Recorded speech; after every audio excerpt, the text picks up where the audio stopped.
There's always a good conversation when talking about the Souls franchise when player builds are brought to the table. You have the person that knows all the minutiae on how to be more efficient and put every level earned in a specific order and uses the most efficient equipment for the best damage and the best defense of his character. Then the one who always plays it safe and goes for the same build used since the first time he or she played the games. Or the person who likes to explore the new stats available in every game like Arcane, Luck, Adaptability, or Bloodhinge. And then there's the players that don't have any idea what every stat does after playing for many hours and sometimes beating the game. I always thought that Souls games don't really show the most intuitive effort to explain itself to new players. I am very sure that many established fans of the Souls series who now got into Elden Ring knowing exactly how their build was going to be before the game came out started like the player that had a very hard time understanding the basics of building your character. I know I was like that, and not only for Dark Souls 1, which was my first game in the series, but the lack of understanding was basically following me throughout all the subsequent games and left me with some bizarre builds that I will never forget. Those memories of me figuring out all the stats and the level requirements for armors and weapons are some of my most cherished memories in all my years playing these games. One of the things that I like the most of these games is that the character you create is very personal. You use a lot of your time thinking on how you want to play and what do you need to invest to get it how you want it. Time grinding armor pieces or weapons, upgrade materials, souls or runes for levels and thinking for hours how it's going to end up.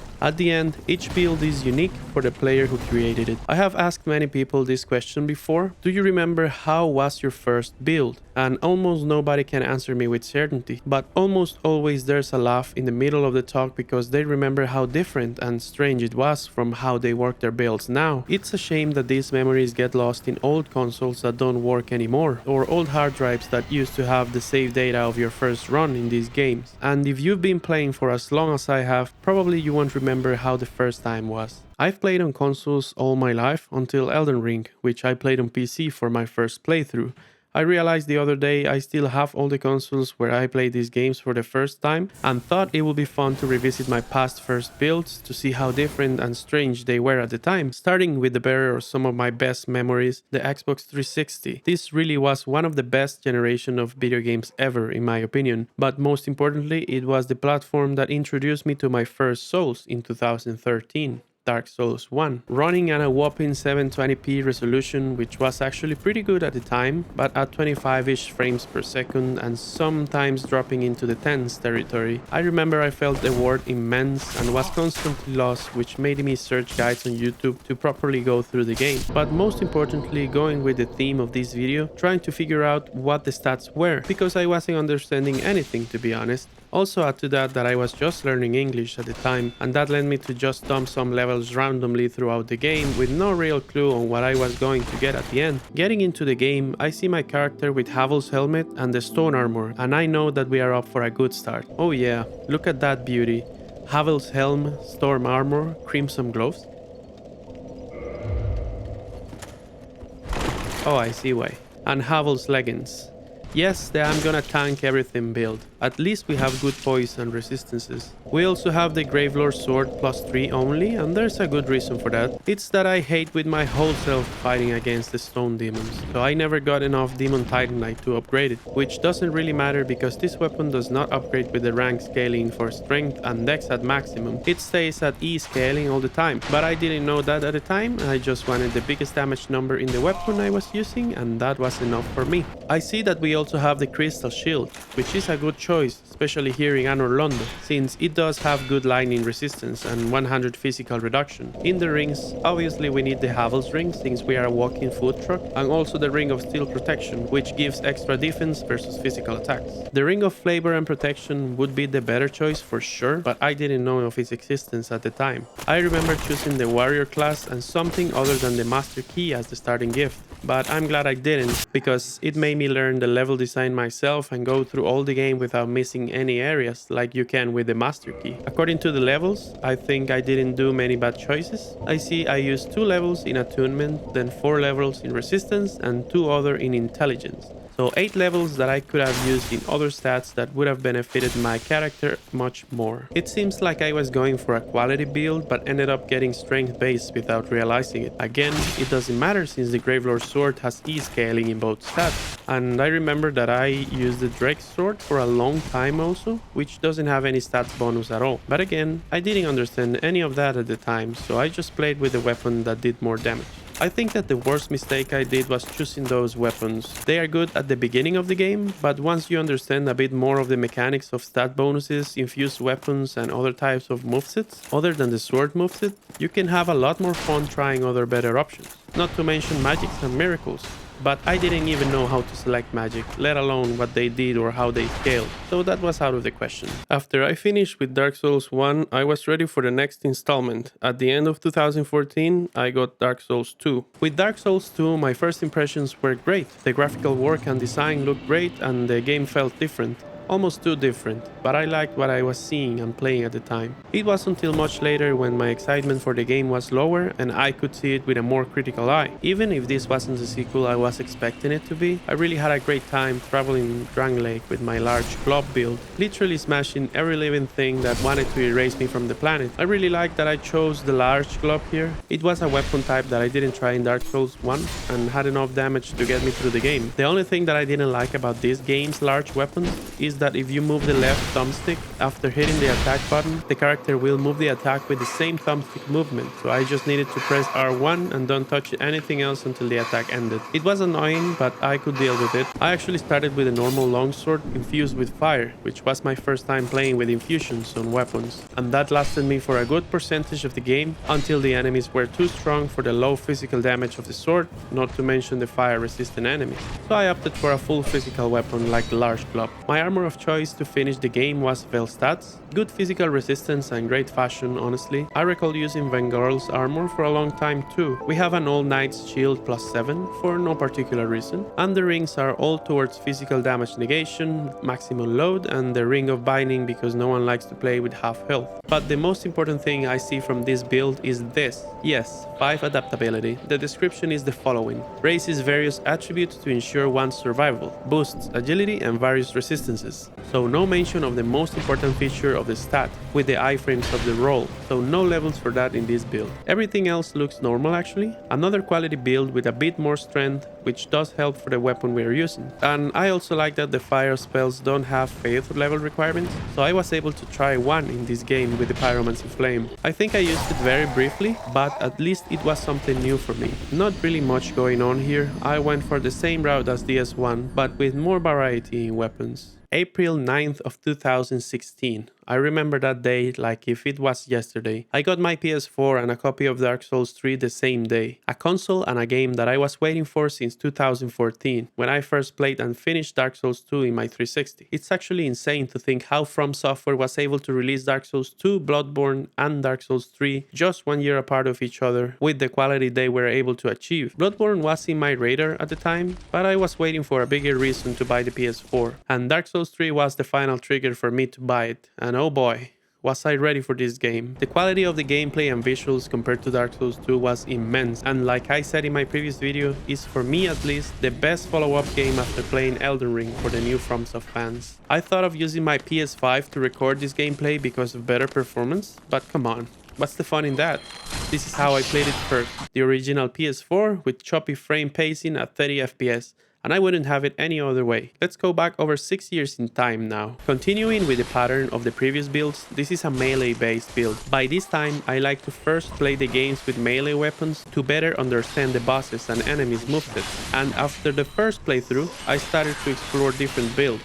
Except for one exception, which we'll discuss later. I remember starting with the Knight class solely because of the armor design, which still looks very cool today, and also had some good stats for the melee-based build since the beginning. Here I went mostly strength-based, but I like that I put some levels into dex, so there's more options for weapons. All the other levels for the build are not looking that bad, but I see that I put one level into Atonement and one into Intelligence, which are not really well used for this kind of build, so there's two levels that are not doing anything in this character. I remember using the Irithil's Greatsword for a good chunk of the game, but I later changed it for the Executioner's Greatsword, and it seems that I got it to +9 but not +10. That's because I then changed it for the Black Knight Sword and used it for the rest of the playthrough. And like with Dark Souls 1, I think the only thing I would change is that I should have tried other weapons too. These swords have a very limited moveset and not particularly good skills, but they were powerful enough to get through every enemy spamming R1s. If that doesn't sound like Dark Souls 3 at its core, I don't know what else will. Also, I used the Dragon Crest Shield for all of the game because it had 100% physical damage negation and high fire damage negation too, which many enemies of this game use. Armor was always changing. This game has great armor combinations, and one of my favorite features of a melee build is that you can use almost all of the armors without fat rolling. I do remember I finished the last battle of the game with the Black Knight armor set.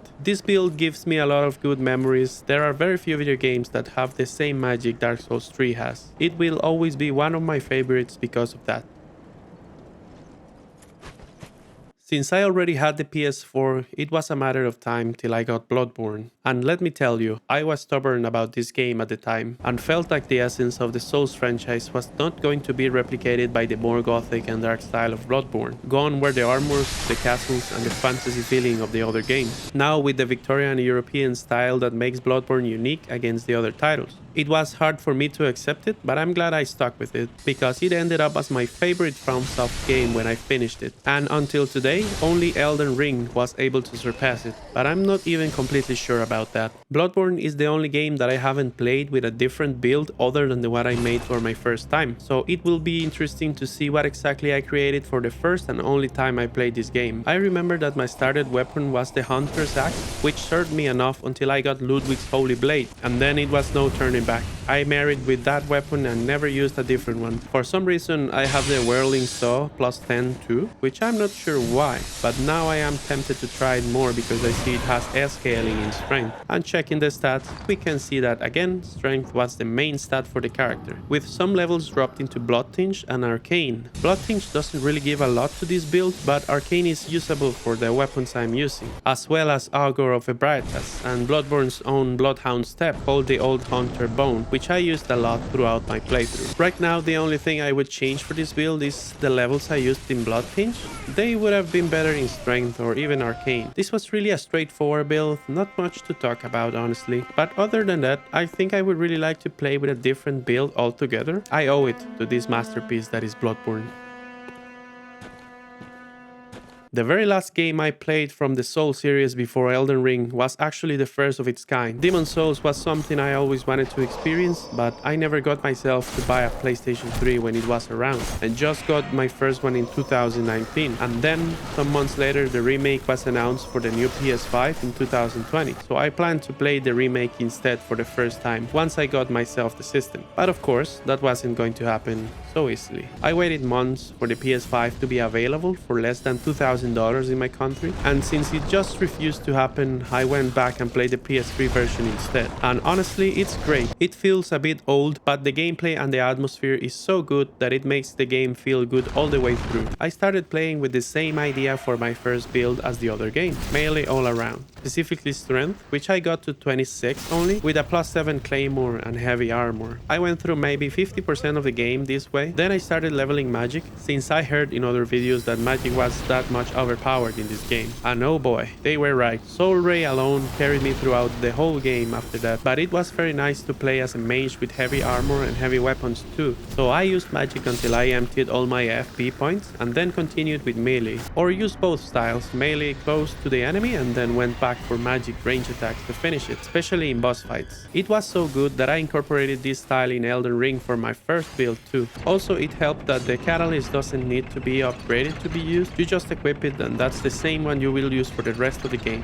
Of course, there are better catalysts, like the Insanity Catalyst, which does make the spells hit harder, but halves the total of magic points of the user. And since this wasn't a pure mage build, my magic power was low to begin with, so I stayed with the Wooden Catalyst all the time. At the end of my first playthrough, through. I was using the Claymore plus 7, the Wooden Catalyst with Soul Ray only, Rune Shield, which is Ostrava's NPC shield, and the Talisman of God, which I used for second chance. Then I used a mashup of different heavy armor sets and the Cling Ring for the health benefit and Ring of Great Strength. We got to the last Souls game, Elden Ring. This game was the first one I didn't play in a console first, but I was going to play it in a console first. I already had a PS5 by the time Elden Ring was going to release, and I pre-ordered the game on a local store because I like having my favorite games on physical format. Then the day Elden Ring release came by and the store announced that they had a delay in the deliveries. But not only them, all the stores throughout the country had the same delay. All the copies were kept in customs and nobody knew when they were going to release them. So of course I panicked a lot and bought it the same day on Steam too. I just couldn't wait any longer, honestly. I was waiting that moment for years and I could not wait more just because Costa Rican customs sucks sometimes.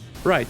I knew already that I wasn't going to play Elden Ring the same way I played the other Souls games before because of my build in Demon Souls and how much I like playing melee and magic. I started the game as the prisoner class. It had good starting intelligence and also good dexterity, so I used that as a base for my build. Intelligence dexterity was my end goal. It works too that this class starts with the best helmet in all the game, which I haven't taken off my character to this day.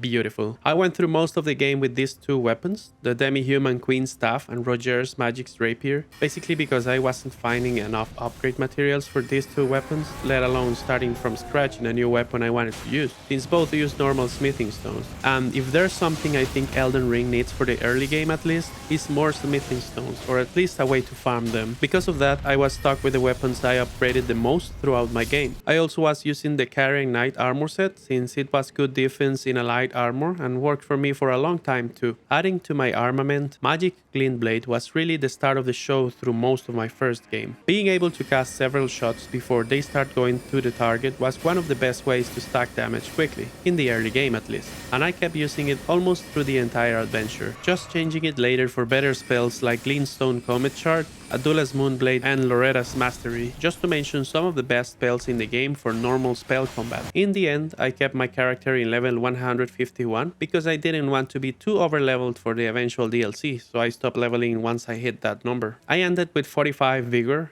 34 Mind, 20 Endurance, 35 Dex, and 70 Intelligence. I wouldn't really change anything right now. I really like how my first playthrough went in Elden Ring, but I'm sure that previous experiences from other Souls helped me a lot to figure out how I wanted to build my character since the first minute I started playing. Post-game, I am now using Wing of Astel and Moonblaze Katana as my main melee weapons, and the Karian Regal Scepter as my main staff, with Lusat's Glintstone Staff if I need that extra spell power at the cost of more FP. And I really like how Maliket's armor without the cape looks with the Prisoner's Iron Mask too. Thank you very much for watching this video. Please let me know how was your first Souls build, and if you had a hard time understanding what each stat did the first time you played a Souls game. Thank you very much for your time. I'll talk to you in the next one.